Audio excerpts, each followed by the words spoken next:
ओम नमः शिवाय। दोस्तों, नाग पंचमी की सरल पूजा के लिए हमें कौन कौन सी सामग्री लगेगी, आज हम इस वीडियो में यही जानेंगे। तो आइए फ्रेंड्स, हम जानते हैं कि नाग पंचमी की पूजा में हमें कौन कौन सी सामग्री रखनी है अपने थाली में, और बहुत ही सरल तरीके से हम कैसे पूजा करेंगे ये भी मैं आपको इस वीडियो में बताऊँगी। तो आइए फ्रेंड्स, पहले हम सामग्री तैयार कर लेते हैं। तो देखिए दोस्तों, नाग पंचमी की सामग्री में हमें उतना ही सामग्री लेना है जितना हमें पूजा करने में लगेगा।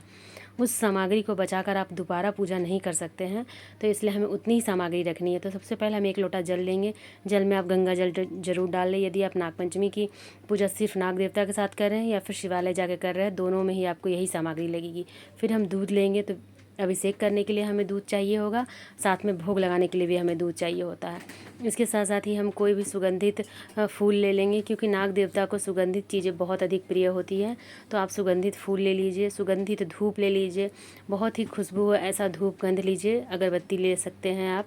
इसके साथ ही हम एक घी का दीपक ले लेंगे। आप तिल का भी दीपक ले सकते हैं, आपकी मर्जी है।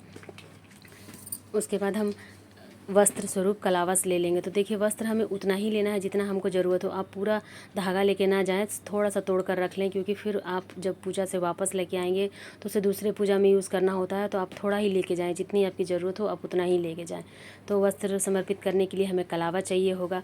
साथ में हमें थोड़े से काले तिल लेने, आप 1 चुटकी निकाल के लेके जाइए, क्योंकि आप पूरा डब्बा उठा के लेके जाएंगे तो फिर पूजा में ले जाने के बाद, ये नाग देवता की पूजा के बाद उसे दूसरी चीज़ों में यूज़ नहीं करना चाहिए।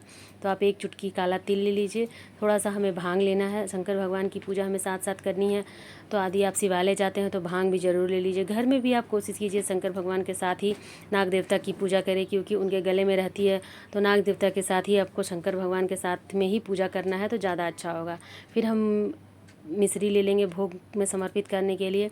देखिए दोस्तों, इसमें उतना ही भोग लेना है जितना हम वहाँ पर छोड़ दें। आपको भोग लाकर खाना नहीं होता है। नाग देवता की पूजा जब होती है, पंचमी की जो होती है, इसमें आपको भोग उठाकर लाना नहीं है और खाना भी नहीं होता है। साथ में हम तिलक करने के लिए चंदन ले लेंगे। तो सभी चीज़ें हम उतनी ही मात्रा में लेंगे जितना हमें पूजा में लगे। वापस आप उसको लाकर फिर से पूजा में यूज़ नहीं कर सकते हैं, इसलिए आप थोड़ा थोड़ा ही अपनी थाली में सामग्री रखिए, जितना सामग्री आपको पूजा में लगेगा, और उसके बाद थाली को धो दीजिए। फिर हम भोग के लिए दूध लेंगे। तो दूध भी आप कोई छोटे ही बर्तन में लीजिए। बहुत ज़्यादा दूध लेंगे तो फिर आपको सब वेस्ट ही होता है। तब जहाँ झाड़ी वगैरह है वैसे डालना होता है, नहीं तो घर के गमले में। किसी को भी यह दूध या ये भोग प्रसाद ग्रहण करना नहीं है घर के सदस्यों में, इसलिए हमें उतना ही भोग लेना है जितना हम कहीं झाड़ी में डाल दें या फिर मंदिर जा रहे हैं तो पूरा वहीं पर डाल के आएँ। तो इस तरह से करना है। साथ में हम मिश्री ले लेंगे, थोड़ा सा हमें मिश्री भी लेना है। मीठे में हम मिश्री ले लेंगे।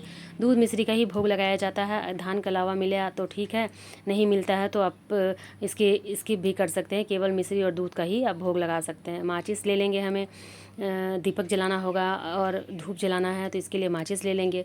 इतनी सामग्री हमारी पर्याप्त होगी। साथ में हम दक्षिणा ले लेंगे। तो दक्षिणा आप ज़रूर लीजिए। दक्षिणा या तो आप मंदिर में दे दीजिए या फिर किसी भी गरीब को दान कर दीजिए। जो भी आपका काल सर्प दोष होता है, इस चीज़ के लिए निवारण के लिए हमें नागपंचमी की पूजा करनी चाहिए। जिसको भी सांप के सपने वगैरह बहुत ज़्यादा आते हैं, तो वो आप नागपंचमी के दिन पूजा कीजिए और नाग देवता से प्रार्थना कीजिए कि आपको इस दोष से निवारण हो सके। तो इस तरह से आपको नागपंचमी की पूजा करनी है, और इतनी सामग्री आपकी पर्याप्त होगी बहुत ही सरल तरीके से पूजा करने के लिए फ्रेंड्स। तो फिर मिलते हैं किसी अगली वीडियो में। राधे राधे। ओम नमः शिवाय।